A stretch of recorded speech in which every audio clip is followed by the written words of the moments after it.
Welcome you all. Thank you all for being here. My name is Ashley Conrad, so I'm the Associate Director of Programs at NAPE, and I'm joined here by my wonderful colleague, Kayla Santana Linares, who is our Professional Development Manager, and we're going to be co-facilitating this space today.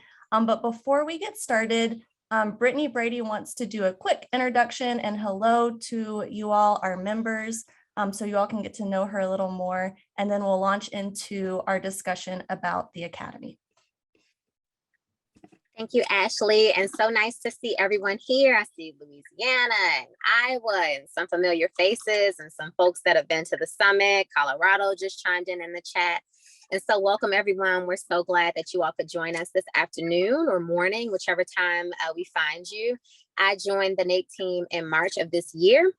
And so it's really exciting for me to see so many of our members and so many people interested in coalition building around equity work. I think it's of critical importance. I'm glad that you all are thinking about meeting the needs of your states and your students. And so any additional support that we can offer you, we're happy to.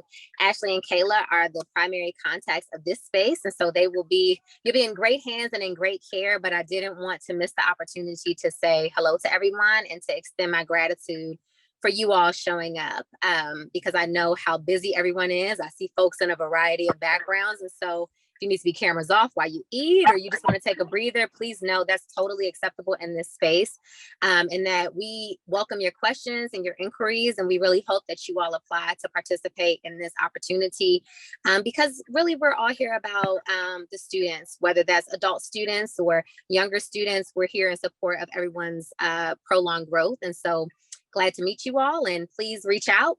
I'll put my email here in the chat for those of you that have not interfaced with me via email yet. I'm an open book. I see a couple of familiar folks. Eva and I have connected, Gail and I have connected. So there's a few folks that I've already connected with. I can't see everyone, but happy to connect with as many folks as possible, because we're here to support you, your goals, your states, and ultimately our country. So thank you for joining, and happy to be here. For money because they send out email inviting folks to participate. So I'm gonna be looking into that. I ran into All right, thank you, Brittany. Sorry, I was getting a little bit of feedback from someone's audio, so I apologize for the pause there. I think we'll go ahead and get started into our goal for today's meeting, as well as our agenda. And so as you all know, because you signed up for this info webinar, we really want to equip you all as members with the information you need to make a decision around applying or not for the Equity Leadership Academy for states. This is an opportunity that's available to all of NAPE's members. This is our second cohort, so we did this for the first time a couple years ago and are still engaged with the 10 states who moved through that initially as a pilot project. And this is our second go around because it was successful and we learned a lot. And so we'll be replicating some of what worked well the first go around, as well as making some changes and being adaptable to what folks said was missing and what might be needed this go around.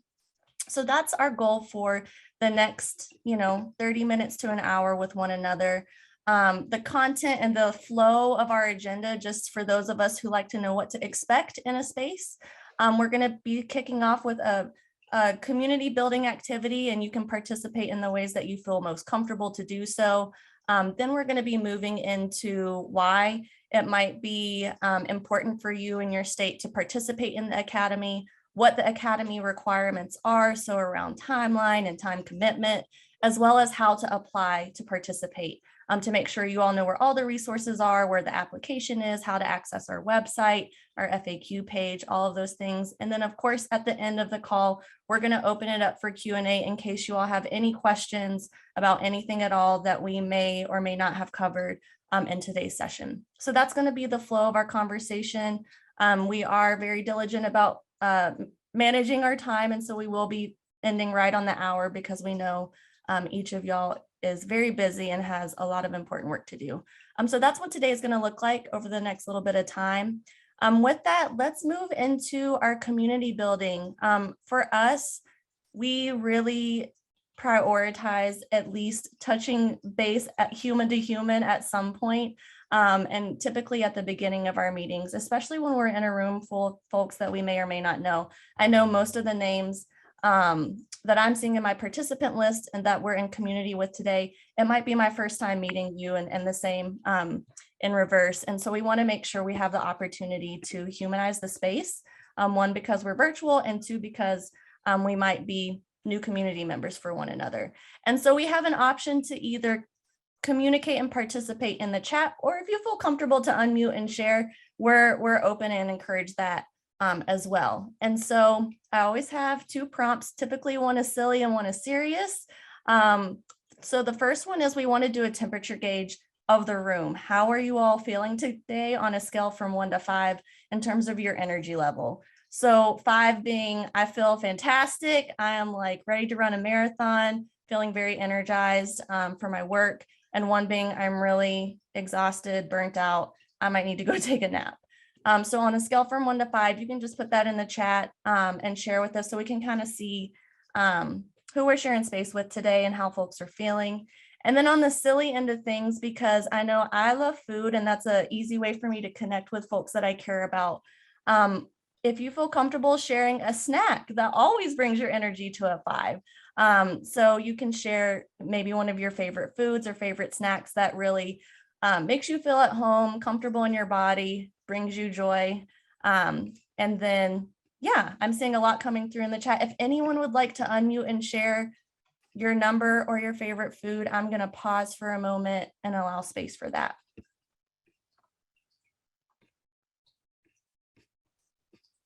Hi, this is Benita from Augusta, Georgia. Welcome. Thank you. I'm glad to be here. Not at home. My number is a 2 today. Okay. Because I had a pipe burst, so my house is flooded. No. And just not feeling it. So, but I'd rather be at work than in flood. And my teenage driver just ran over a curb. Oh no! For the undercarriage off of the car. So you know what? I keep telling myself everything could be worse. So I am at a 2 today, but I'm going to bring that up to at least a 4 by tomorrow. Hey, thank you, Bonita, so much for being honest in this space to kick us off. I'm so sorry to hear about the flooding and the car adventures with, it sounds like your little one, or maybe not so little one. So thank you for sharing that and being vulnerable in this space. I really hope that you find what you need in order to get your home back into the space where you all feel comfortable, and everyone deserves that. So, but thank you for being here with us today, regardless. Anyone else?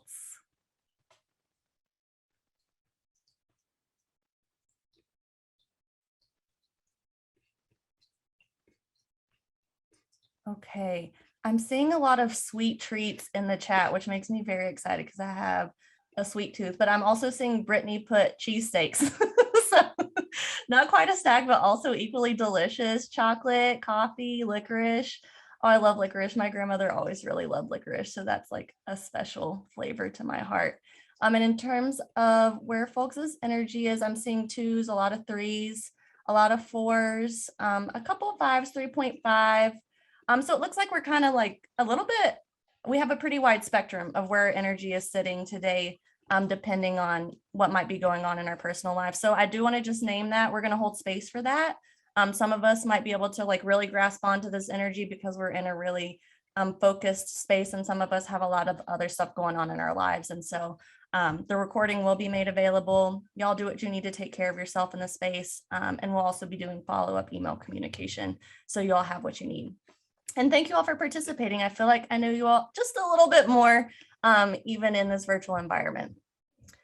So with that, we can move into why it's important to participate in this academy. So you can start thinking through, is your state or is your team a good fit for this program or project? So the first thing I want to start out with is our academy goals. So these are our collective goals for the space that we'll be sharing with each other if you all choose to participate. This is a more longitudinal engagement, and so from the time you apply to the time you end your initial phase of participation. You know, we opened up applications in August, and then our final gathering would be in March of next year. So it is a longer term. So you'll see that these goals reflect something that's not just a one and done experience, so to speak. So the first goal that we really try to focus on and embody in this work and in this programming is around adopting an equity lens.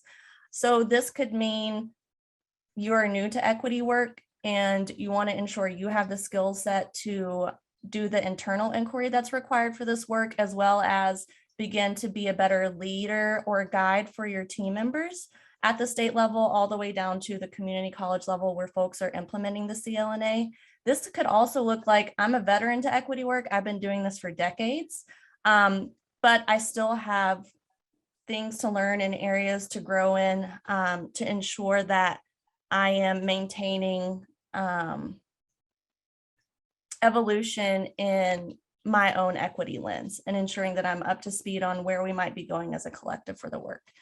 This is an equity lens focused specifically on the CLNA, but I will also offer that what we learn and how we grow as a collective, at least how we did in the initial cohort a couple years back, there's a lot of focus on student voice, and there's a lot that we can bring outside of even the CLNA space into any type of equity work that we're engaging in, either personally or professionally. So there's a lot of overlap there. The second goal that we have is around building institutional capacity to make sure that local education agencies are fully supported, or as supported as they can be, or that you all can be. For us, it's really important that this work does not stay within one individual's purview or even one department's purview, but that we're being really thoughtful about building capacity amongst ourselves, amongst those who might join us as team members, if you all choose to apply, and then how we might share this amongst others that we have touch points with in our work. So building capacity is our second goal. The third, and this is very close and near and dear to my heart, is around creating community. So for me, equity work is first and foremost grounded in relationship and relationship building. And that means community building for me. So you'll have an opportunity to not only build community with them amongst the team members that you join and participate with, but you're also going to have the opportunity to build community amongst other states who are participating. So you're going to have folks who are going to be able to encourage you or challenge you across the country. And outside of even in the academy space, we do have a learning community. So after our initial academy engagement, you'll have the opportunity to join that community of past participants to stay engaged and stay in community with others who have a similar goal around equity as we share in this space. And then finally, we highly prioritize sharing our lessons learned.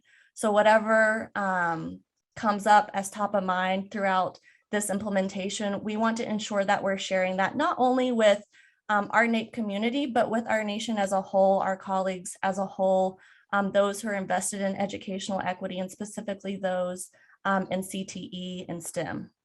So these are our 4 goals that we work to achieve throughout the trainings and TA calls and the action research and showcase that you all have an opportunity to participate in. If we can go to the next slide. These are the different elements. We have 6 primary elements that you all will get to experience through participating in the academy. So first, it starts with the design thinking conversation with each state team.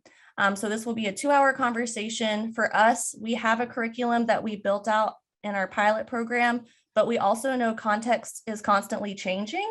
And so we'll be having a design thinking process and facilitated space with each state that gets accepted into the academy to ensure that whatever is top of mind for you all and whatever challenges you are currently facing, we are directly and explicitly addressing that within the curriculum that we offer. So that's our first step. Our second step around our engagement is around providing you all with equity training. So these will be 4 virtual sessions over the winter where we're going to dig into the content of our initial training series.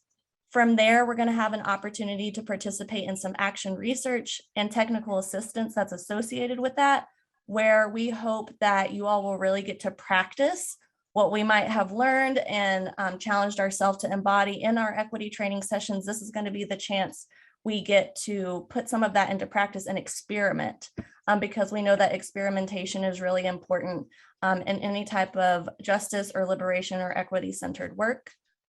And then finally, we will have a capacity building training series following that to ensure that what we learned in those spaces and what we practiced, we can then continue to disseminate to our larger community. And then finally, we'll have what we're calling a showcase. Since all this engagement is prior to this point would be virtual, we will have the opportunity to come together as a collective in person for a one-day engagement to share what we learned, to be in community with one another in the same physical location. As I mentioned earlier, it is a no-cost benefit for any NAPE member state. So this is available to you all free of cost, but there is a time commitment, of course, associated with moving through all of these pieces.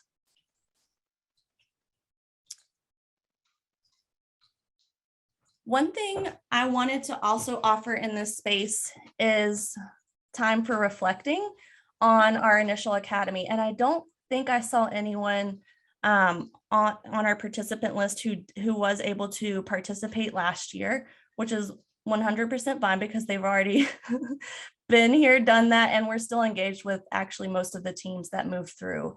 But I did want to offer a reflection point around what we learned and was it successful? And for me, I know success can be sometimes an elusive term. We might all have different definitions of what success means to us. But for something that really stuck out when we did a pre and post survey and analysis and monitoring evaluation work was that when the academy started, only 59% of participants felt fully confident in their ability to support others in equity conversations, equity work. And by the end of our engagement in the academy, 100% of them felt more equipped and more confident in their ability to do that. For us, that was astounding and really, really important. And it meant that we at least were able to move folks in the way that they had hoped and desired for the training. So that's one piece. If you want to get more, if you're a data person and want to get more information about the academy, the initial pilot academy, you can go onto our website. We have both an executive summary, which is more brief, and then a final report, which is longer, to really learn more about how the initial academy went. Or if you need some rationale to offer folks in leadership positions around why you think it's important for your state to apply, both of those resources can be really helpful in that way. And second, I wanted to uplift, I believe in qualitative data collection and humanizing some of the numbers that we often see in the reports that we share. And so I actually have a quote from Felix Wilson, who was a student participant in the academy. Each team is comprised of predominantly, professionals in the field, but each team is required to include at least one student on their team. Felix was one that was representing the state of South Carolina. And he shared that working with NAPE has really shown him the power of planning and taking action, especially when it comes to student voice and centering people who are less represented. Taking action can be something as simple as students sharing their learnings with their peers, a teacher asking a student what's important to them, or a legislator making equity systemic. If we're not always asking how we can do better, we can't get to the solution. No matter who you are or where you're coming from, you can start the process and make a difference. So this is something that Felix shared after experiencing and being a participant in the academy. And he's actually going to be one of our co-facilitators for our second cohort, you all.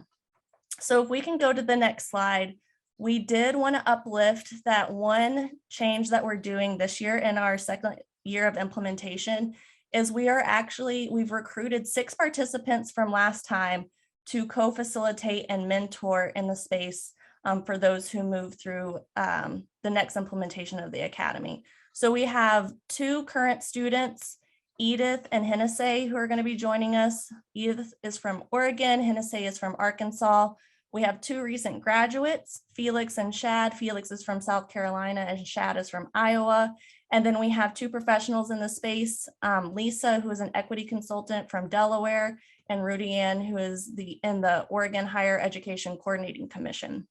So these folks are past participants who were able to move into a space of leadership, who will then be able to hopefully connect with you all in the current roles that you hold as co-facilitators and as mentors in the space. They're phenomenal. They are fantastic. You all will love them. They're currently going through a facilitation training right now and are very, very excited to meet the new folks moving through the academy.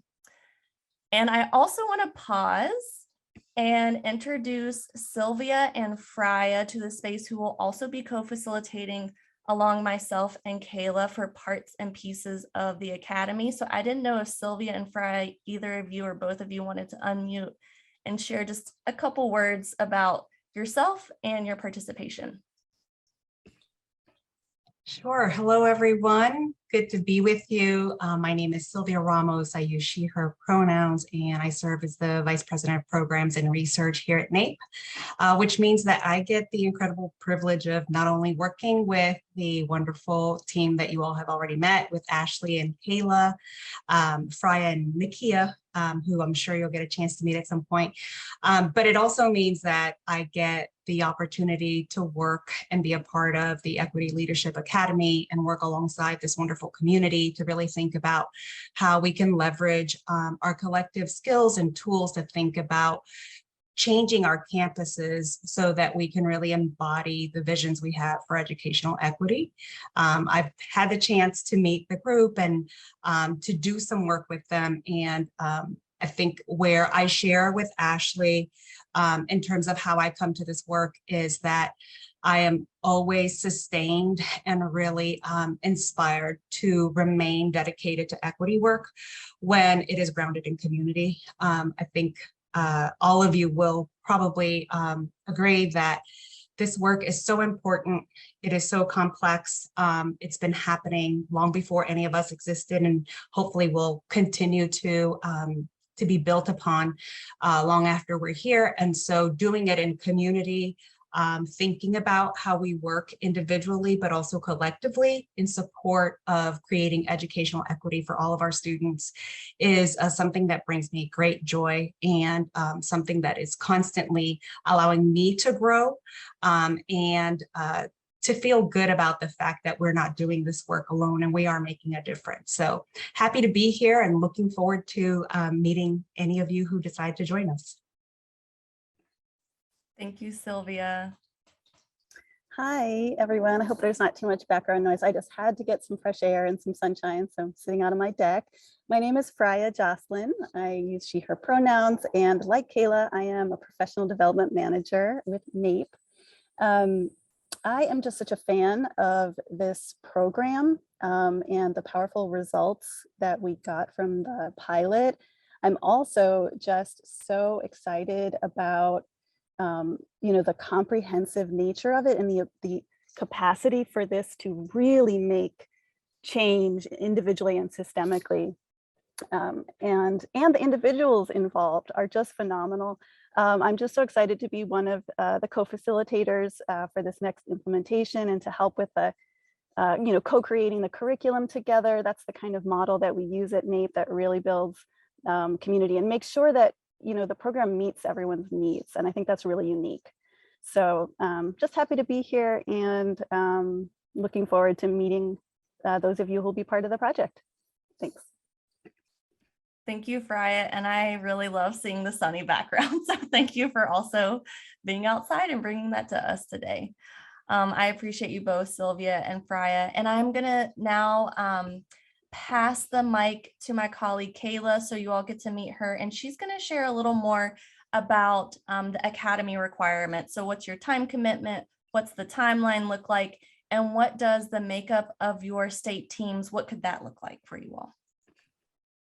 Thanks, Ashley. And so what I can really repeat that I hope that y'all are really gathering from this is how much the Equity Leadership Academy is meant to be responsive to the needs of the participants. So even as I'm going through this timeline, trying to explain what that time commitment is going to look like, the exact dates and the way and times of how things are going to look is going to be responsive to, hey, if all of our participants are saying that these weeks are not good for them, we're not going to do them these weeks.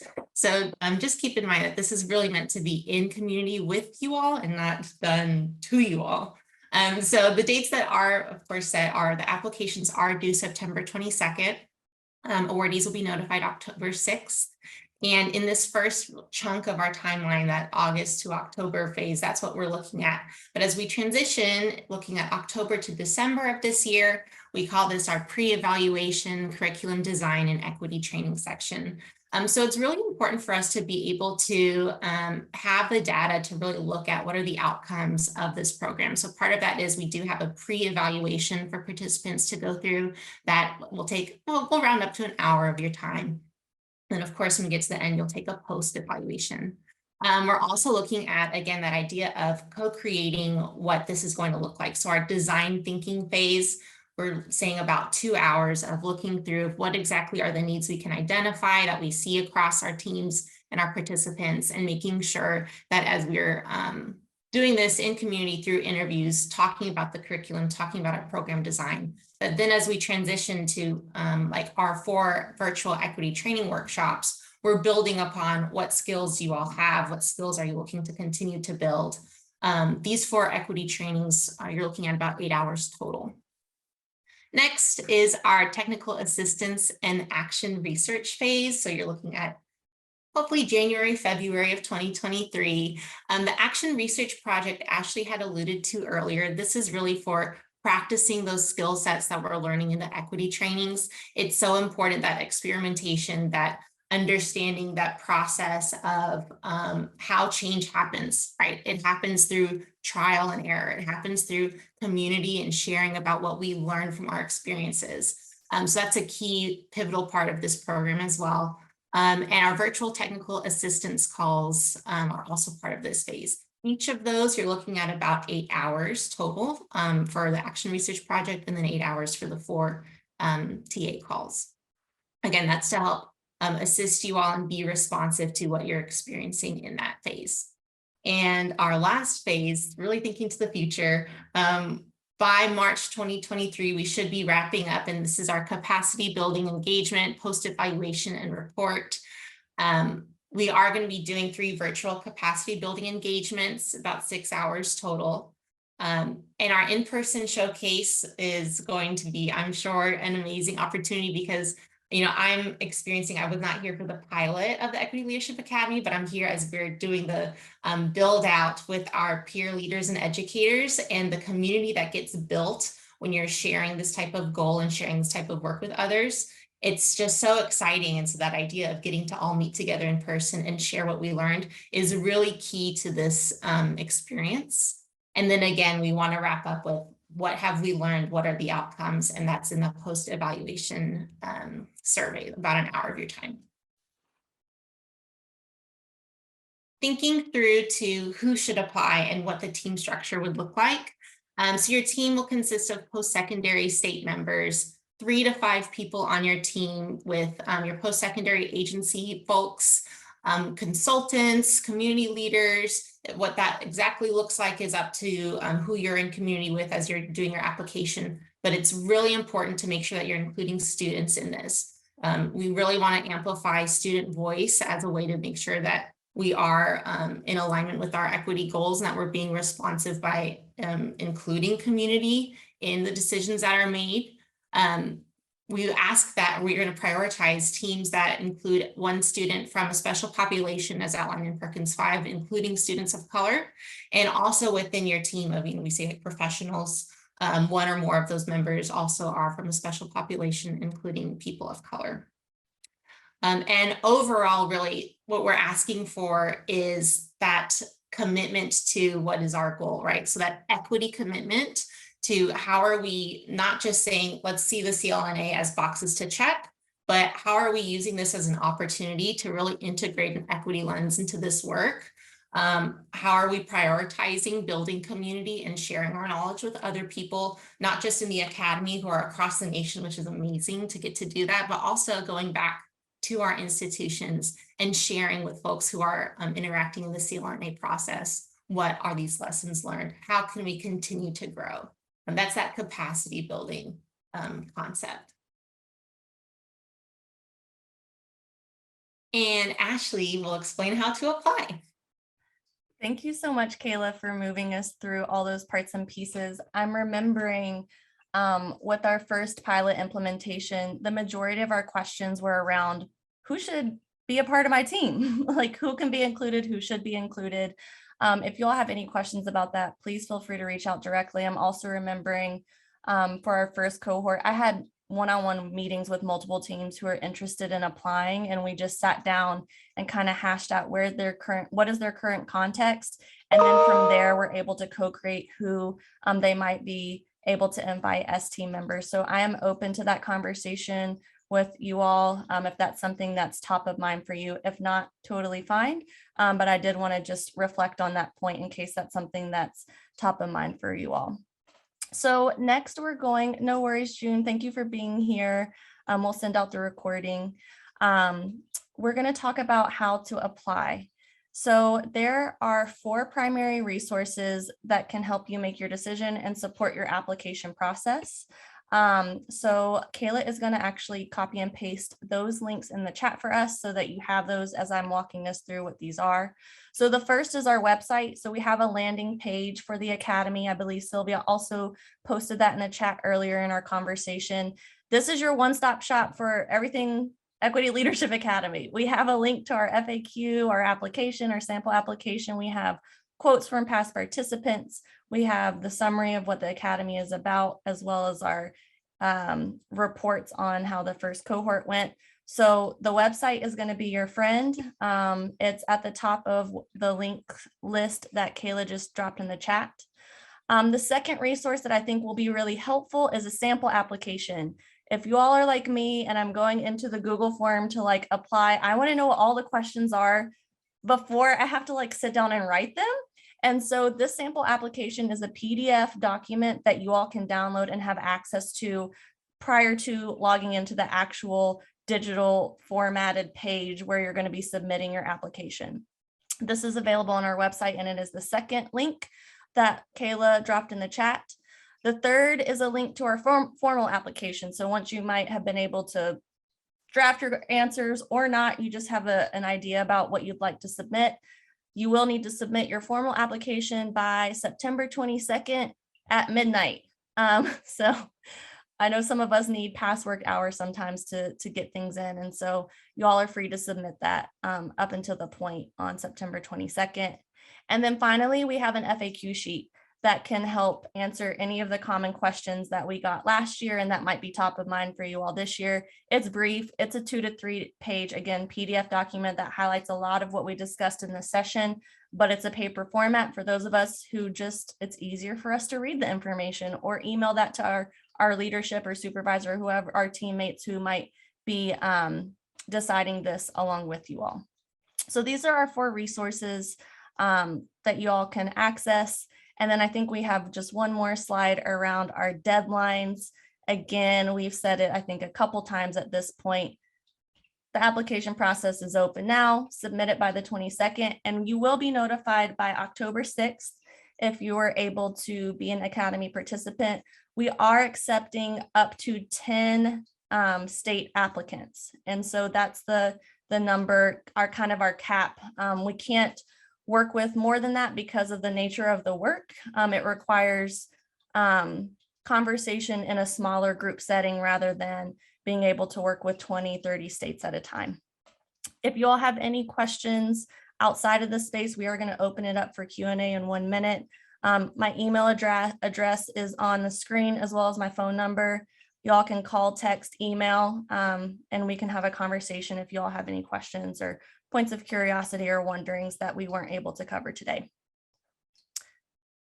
With that, I am going to open it up for any questions that you all might have, or to my teammates, if there is anything that we did not cover that we said we would.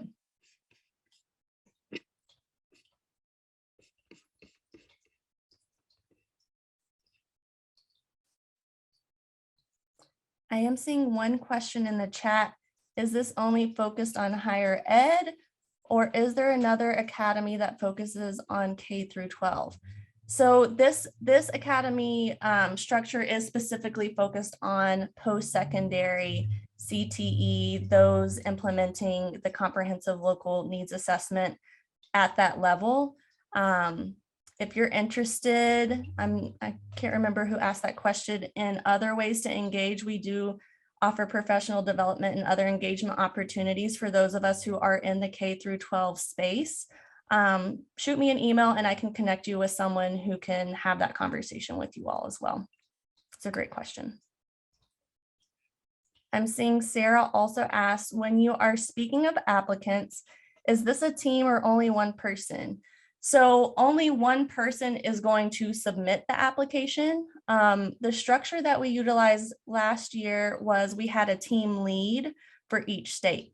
And so that team lead would be the one responsible for formally submitting the application. If the team lead needed to change, throughout the academy, it would be another point person. We really just need one point person per state to make sure we're in constant and clear communication with, who can also help support their team members. So not, if you have a team of 3 to 5, you don't all need to apply. Only one person from the state would need to apply. And I think it's also important to name that we don't expect you all to have your teams completely finalized by the September 22nd date. If you do, great. If you don't, that's okay. We know that can take some time. And so we would just ask by the beginning of the academy, probably mid-October, that you would then have your team built out. And we do ask for a commitment of having at least one student who represents a special population, including students of color, and at least one professional team member who also represents one of the special populations outlined in Perkins 5, including people of color. Is there a cost associated with the application? Great question, David. No, there is not. This is free. If you are a NAPE member, which I believe most of you probably are, this is a free program and it's free to apply. If you have any questions about membership, or if you don't know if your state is a member, my wonderful colleague, Gregory Jackson, who is the Associate Director of Membership and Partnerships, is on the call, and I can link you all up as well if you have any questions about that. Patricia is asking, would more than one team be accepted from one state? Texas is a big state and a team of 3 to 5 members might not be enough to represent the entire state. That is a really good question, Patricia. So we actually Texas actually did participate last year, and we have a number of states who were represented in the initial cohort who are still interested in applying for this project. So this would be, maybe we could hop on a quick call and I can learn a little bit more about your team, Patricia, because that's a really good point around if even though that Texas has participated in the past, is there a benefit to you all participating again? And if we could have a rationale and a conversation around that, I'm certainly open to it. We've also gotten information that a lot of states are experiencing turnover. So who might have participated the first time, that team might not be in the same roles or in the roles at all anymore. So we're certainly open to dialogue, and that's a really, really important and great question, Patricia. You're very welcome. And Eva, I think I saw you on mute, but I also might have imagined that. I'm not sure. No, Okay. you didn't imagine that. Can you hear me okay? I can, yes. So Minnesota is unique in that we have secondary and post-secondary working together under a consortia model. Okay. And so it would be helpful to have a further conversation with you about that team context that you mentioned earlier, because I think in our case, it would be helpful, especially if we're thinking about maybe having maybe 1 or 2 consortia team leaders be a part of this group. Yeah. I know that one impacts the other in terms of secondary and post-secondary because they build their local needs assessment together. They build their plans together. So I think it would be helpful, especially when it comes to that design thinking. If we're accepted, then we can talk about that as well. Yeah. Absolutely. Thank you, Eva, for that question and kind of just sharing. Every local context is different. And so if you're in a similar boat to Eva in Minnesota, that does not exclude you. we can absolutely talk about who should be in the space, and if it's helpful to have, if there is that linkage between secondary and post-secondary, we would certainly be open to that conversation. We just certainly need post-secondary represented in terms of the commitment that we made for our programming and grant. There's actually one other question that just came to mind. Are there any suggestions that you have for us in terms of having that student participation? 'Cause I'm Yeah. trying to figure that out. Well, it's obviously post-secondary, but that can get a little tricky. Yes, that is a wonderful question. And that's actually where we supported states most for our initial cohort. They had a lot of questions about who should our student be and how do we find them? And so it really depends on your context. And a lot of what we found was that folks at the state level didn't necessarily have the immediate relationship with a student that met the qualifications that we're asking for. CTE STEM field represents a special population, including students of color. But what they did have was a relationship with a partner or someone else on their team or not on their team who did know a student who would be a good fit. And we were able to help them think through, depending again on the local context, who they might tap from their network to find the right fit. One thing that we did always ask was that we aren't just initially choosing the student who was always chosen for everything and is always sometimes tokenized for everything. And so that is also a conversation we had with states around, okay, I know this person is the representative for X, Y, and Z, so they're going to be a great fit for that. One suggestion we actually had from a student representative last year was maybe you tap that person and ask them who they think should join. So that's another approach that you might be able to think of. But if there's any question or further dialogue needed, again, happy to hop on a call and brainstorm and problem solve that with you all. Huda is asking, is this opportunity available every year? So we actually, this is going to be our second cohort. We are going to invite, and we will have an opportunity for a third cohort that will happen. That application process will probably happen end of next year unless our timeline needs to get moved because folks need more time and space to participate in this implementation. But there will be one more opportunity to apply for the academy at the end of next year, likely. Great question. Our hope is, in terms of a sustainability model, is if this goes well for 3 iterations, that it can be something that we do continuously offer to states. We're still learning and growing, and we don't want to make that commitment without reflecting on what we learned from these next 2 implementations. You're very welcome. Thanks for asking. Anyone else? Is there a question that I missed?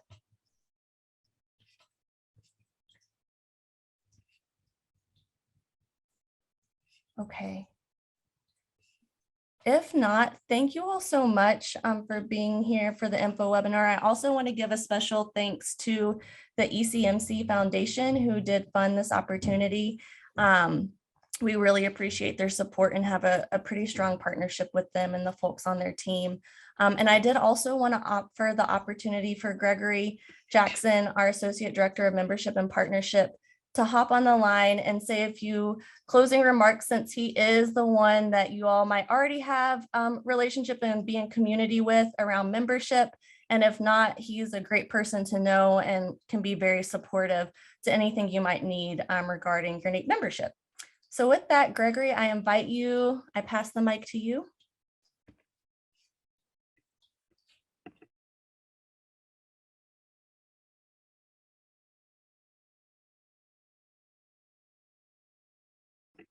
And I don't know if maybe you unmuted or did not unmute, but I'm not. Oh. Okay, I just go. unmuted because I was talking and I'm so sorry. I thought so. I was like, he's probably not unmuted. We can hear you now. Okay, great. I appreciate the toss over, and I know I'm probably keeping all of you from a cocktail or a sandwich or a nap, so I'm going to be quick. But I wanted to start out with just something, just to put into context what we're doing here. Josephine Baker, the great jazz artist, dancer, actress, freedom fighter, and innovator, once was asked, "What is the state of music today?" And her response was, "What is the state of the world today?" And it's something to think about, but what it reminds us is about the power, majesty, and potential that is community. And NAPE membership is community. This is your National Alliance for Partnerships in Equity. It's not mine. It's member driven. It's a member organization. And these are some of the opportunities that come through membership. When I'm among NAPE members, I feel the benefit of community, of knowledge, of taking action, and I hope that you do too. I'm honored to share this member moment possibility with you. This isn't the first, and this won't be the last of these type of opportunities for members. And so through your collective work, you're all destined to inspire and build from one another through your future acts. Our collection of personal power and compassion and potential has and will continue to transform this organization, this collaborative, and our country.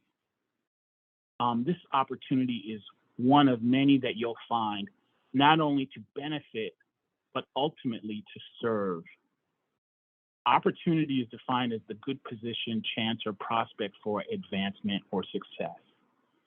And I'll leave you with this word as it relates to this opportunity. Everybody can be great because everybody can serve. You don't have to know Plato and Aristotle to serve. You only need a heart full of grace, soul generated by love, and you can be that servant. And that's the words of Martin Luther King Jr. So something tells me, and this is me wrapping up, something tells me that you might have two questions. The first is, really, Gregory? And the second is, how? And I'm glad you asked. And so I invite you to reach out to me and any of the NAPE staff on this call, talk about membership opportunities. My contact information, if it's not already been shared, will be shared in the follow-up to this meeting, and we can talk about other opportunities as a NAPE member. So with that, thank you, and I'll turn it back to you, Ashley. Thank you, Gregory. I appreciate what you offered for all of us to consider. And I really appreciate what you named around us being able to co-create a space as a membership community that's essential to this work, as well as what you offered around servitude and really keeping the students center and our community members center to all of our work, as well as ourself and taking care of self and the importance of really self-preservation in this work. And that is something that we also talk about in the Academy, is around not only how to adopt an equity lens externally, but also like how we reflect internally on our own experiences and how that impacts how we show up in the world. So we really appreciate you for sharing and nurturing this membership community to what it is today. Thank you, Brittany, for opening up the space this afternoon. And thank you, Freya and Sylvia, for sharing how you're going to participate. And then, of course, last and certainly not least, thank you to my excellent, wonderful, deeply loved colleague, Kayla, for helping co-facilitate not only this call, but also our future engagement with you all. With that, we can sign off. Take care, you all. Thank you so much for being here, and we look forward to hopefully having more conversation in the future.